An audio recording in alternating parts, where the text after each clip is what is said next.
Ladies and gentle people, welcome to my brand new LP. And this time we are going to take a look at one of the, in my opinion, one of the most difficult games I've ever played in my entire gaming career. This is going to be Homeworld 2. I guess many people have played this game already before and thought, oh my god, is this game hard?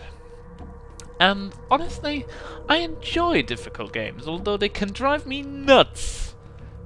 Still, I like it. I get motivation from it. I just love them. And Homeworld 2 is such a game.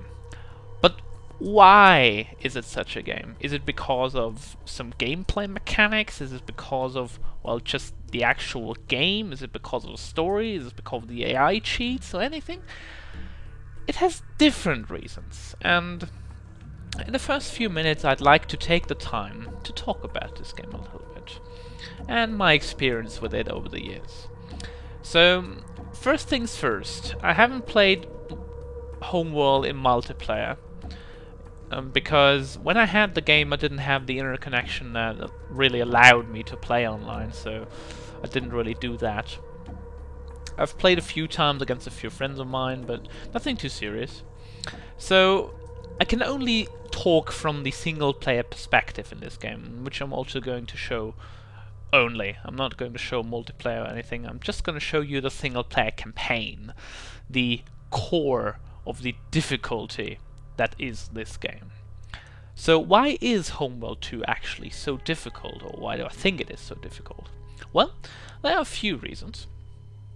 The first one is that if you do not know anything about this game and what the missions will be from you finish mission 1, you start mission 2, and you are totally destroyed, and you ask yourself, why? Why is that happening? I can tell you one thing why. Because sometimes things happen in the next mission that you're not prepared for. Your forces look so strong in mission 1, but you get destroyed in mission 2 because there's something that's called like preparing for the next mission. In this case it means, for example, you have fighter squads, like 2, and the next mission you will need 5 to accomplish all mission objectives at the same time to really do something. So what you would do is, okay, I save up my resources, build 2 fighter squadrons in the first mission, go over to mission number 2, and lose almost everything because you're not prepared for it, and you need a lot of time to build 3 fighter squads before you can actually do something with them. So, preparation for the next mission sometimes can be very, very crucial, and sometimes it can be so hard to really think, okay, what do I need, what do I have to build before I can continue, is it really effective to use these types of units in the next mission or not? You don't know that. So what I would like you to do if you play this game, save before you end the mission, skip to the next one, and play a little bit with it and see if you can really stand up with the enemy. If you figure out something like, okay, I cannot do this, then go back, build what you need, and then skip up to the next mission. It's not cheating, it's actually just playing a little bit ahead and figuring out, okay, I did something wrong, reload and do it again. So a little bit of trial and error, but that is a little problem that just happens sometimes. That is one difficult point of Homeworld 2. So, second point, why is Homeworld 2 still too difficult sometimes? There is something called masses of enemies sometimes. And when you play a mission and you feel comfortable and you really think, yeah, I can do this, there comes a huge fleet of enemies and just overwhelms you. Whatever you do in that mission, you have the right troops, you had wonderfully prepared in the previous one, you know exactly what you're doing, and still you get rushed and you're dead. That is something that you cannot foresee, of course. Sometimes you can if you scout enough, but most of the time you cannot really scout or feel anything that's happening, because it just comes out of nowhere. So sometimes you need to prepare for little script events or special things that can happen during the mission that you're not prepared for. And that is sometimes something that can really throw you off. And you make bad decisions and lose 2-3 ships to something very stupid. And it can really influence your mission objective, and even if you can complete it at all after that. So that's something too that can happen and can make this game quite difficult. And the third one is the kind of getting used to the environment thingy. Meaning getting your fleets up and down. It's a 3D game, so you can send your fleet up and down the grid, so you have a y-axis that you can send your troops up and send your troops down. And sometimes you need to do this to circumvent certain specific just get in battle positions, flank the enemy, get your groups together to attack all at the same time and some such. So these things can really play into the favor of the enemy, because, well, the AI doesn't need to care about that, because she just sends the ships at you and that's it. Well, whatever happens, it's in the AI's hand. So you need to do the best that you can to really make the most out of your units. Send them up, send them down, make flanks attack, come from above, come from the right, come from the left.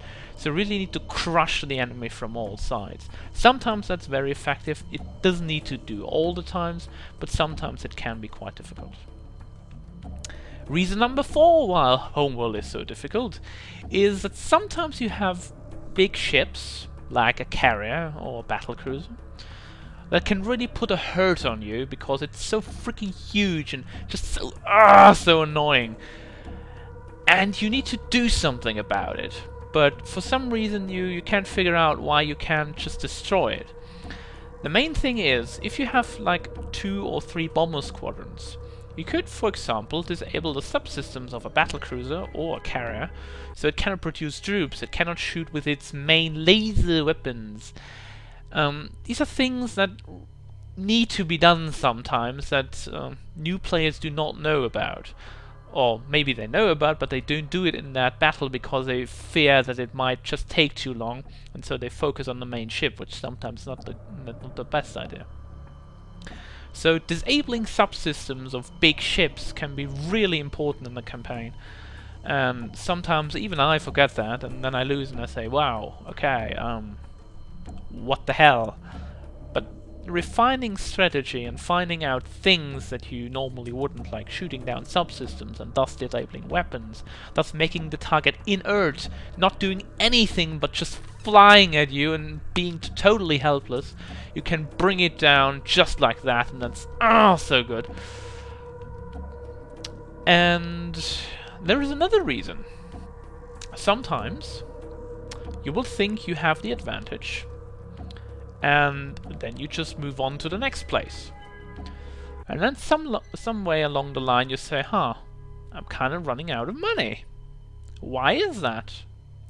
Well, there can be 2 reasons for that. First off, you lost too many troops and needed to reproduce them, which can sometimes happen, I know. And second thing is, you didn't conserve your units. The first one just means, okay, you lost a whole squadron and it just got annihilated because the enemy was too strong. Don't send in units if you don't know they can get out alive. Sometimes that can save you a butt. Secondly, if your squadron is going down, but you still have 1 or 2 ships left, send them back home to regroup, bring them up to full group strength again, and then send them out again. So at this time you can save some of your units, conserve them, and bring them back stronger on the battlefield. You don't get experience through that, so your units don't have experience bars or anything, but that can really help you in conserving your units and your strength. And sometimes also, in this way, can conserve your resources. And resources, talking about that, that's the third reason. Do not go on to the next mission until you've destroyed every enemy. Or, if you don't want to destroy every enemy, just collect all the resources that are in this territory. There are two things about that. The first one is, if you destroy every enemy, you get the resource automatically added to your inventory when you warp into the next mission, which is quite nice. If you don't destroy every enemy, that would be point number 2, you need to collect every resource manually. Sometimes that can be a little bit tedious, but for some reason sometimes conserving units not attacking a specific enemy installation or battleship or whatever can be quite helpful if you really just want to collect the resources and then just warp out.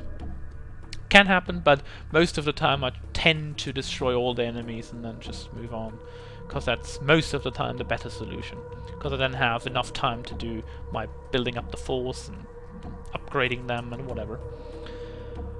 Talking about upgrading, that can be a very painful thing to do sometimes, yes. Upgrade your fleet, upgrade your mothership, upgrade your production capabilities as best you can before you leave the current mission. Sometimes upgrades can be really essential in the next mission, and you shouldn't hesitate on upgrading your ships or your production capabilities. It can really play to an edge of the player sometimes. Really, really, really important fact. Now, is there something else I wanted to say, or is that it? Let me think. Oh yes, of course! The difficulty setting.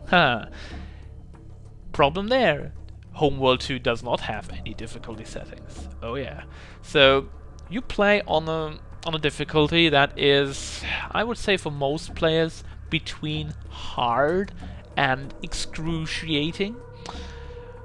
I would say that I've kind of, when the first playthrough is over, I would reduce that in my mind to normal, because you know what you have to do. But when you play this game for the first time, oh my god, is this game hard. You don't know what to do, you don't know what's coming for you, and not having a difficulty setting to be reduced is kind of really, really hard for a new player. And I think they have overshot there a little bit in the difficulty setting, because it can be really unbearable sometimes. And I think that's it. So let's jump into the single player campaign. Mission number 1, Tanis. The mothership prepares to undertake a series of trials of Tanis, a secret Hungarian outpost in the Great Wastelands. Alright, let's go. I probably am going to skip the first intro sequence, because we have seen that before.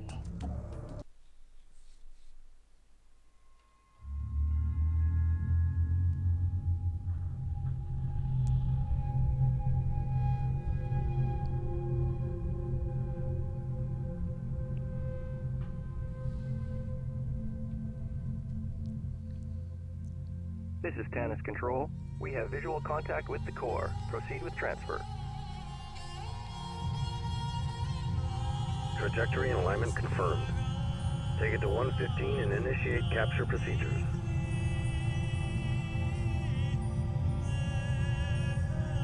Isn't it majestic? Our mothership.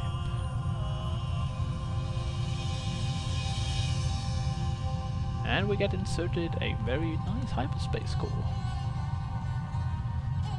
Just into the sides. By the way, I love the graphics. They're quite awesome. The mothership recognizes the core and confirms signal lock.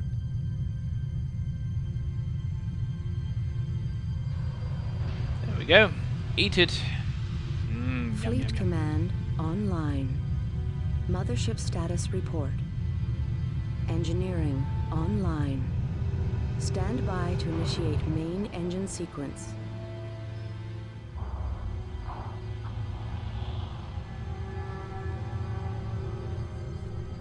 Main engines online.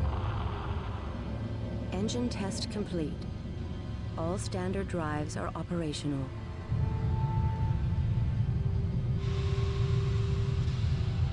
Navigation online.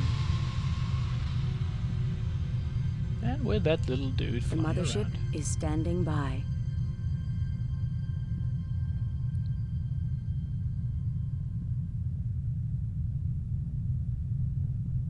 Looks like a small Setting craft. drives to idle. Alright, the Great Wastelands starting off now. This is Fleet Intelligence. Our task is to analyze sensor data and generate mission objectives. Before launching the mothership, we must conduct a series of trials to ensure all critical systems are operational. Throughout these trials, the mothership will be running with a minimal crew and will remain docked with Tannis. Once these trials are complete, we will launch the mothership and test the hyperspace core. The first trial will test the resourcing system. A resource collector is standing by. Begin retrieval of resource containers at this location. Indeed. So this is the user interface. We can scroll out. And we can scroll in very far. Very near. Now this here is the mothership, the so-called Pride of Higera. Now we have a station here, it's called Chimera Station. Tannis Base, and this also belongs to Tannis Base. Now these containers here, these are the resource points, so we need to collect them. Resource units are called RUs. Pretty simple, pretty straightforward. Now, what I want you to show before I'm going to really play this game is two things. First off, when you push spacebar, you get up to this tactical map display. You can zoom around, you can scroll, you can turn the map, you can go up, down, whatever you want to. This tactical map overlay is very important to you. So whenever you have to and have the time to actually take a look at all this, go out with the spacebar and see what's happening. That that little pinkish blue line here is our radar range, as is this blue bubble, which we're not going to burst, but still. Now these points here, those yellow points normally are harvest locations. In this case they're of course only containers, but later on that will be real asteroids that we can capture. So for now, Copy. let's get this resource collector and let him get us some resources. A total of 4,200, by the way. Mothership. Yeah, that is the mothership. You can issue commands, by the way. When you right-click, you can just tell the unit where to go. And if you hold Shift key, you can tell it go up or down. Depending on if you move the mouse upwards, you can move it up. If you move the mouse downwards, you can move it down. But we don't want any of that just now. So we just let him, well, let him collect these resource containers. It has a speed of 276, a damage of 0 per second. Well, what would you expect of a resource collector? And has a health of 2,000. 2,000 sounds much, but however, when you click the mothership, you will see that 2,000 is not a lot. Besides, it's actually just 1% of the mothership's health, so that's not really a lot. Enemy ships can just kill it quite easily. So we have to collect 700 resources. So while we're waiting on that, let's get through these commands here. You can move, you can attack, you can move, attack, guard, dock. Dock is very important for weakened units. If you want to make them dock, just press D. You can retire the unit, which sometimes can be helpful if you want to sacrifice a unit into the mothership to convert it into resources. Hyperspace jumps cannot be done by everything, so mostly the mothership. Harvesting, well, just right-clicking is the best. Fully operational. And yeah. Trial successful. We will now test the mothership's production capabilities. Begin construction of a fighter facility subsystem. Yeah. Kind of cut the camera angle there off a little bit.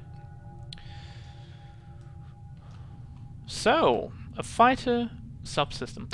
By the way, if you collect all these containers, you should collect all these containers in the first mission. Do not let any of them stay here. It would be a bad decision. Right, so this button is blinking annoyingly, so it seems we have to click it.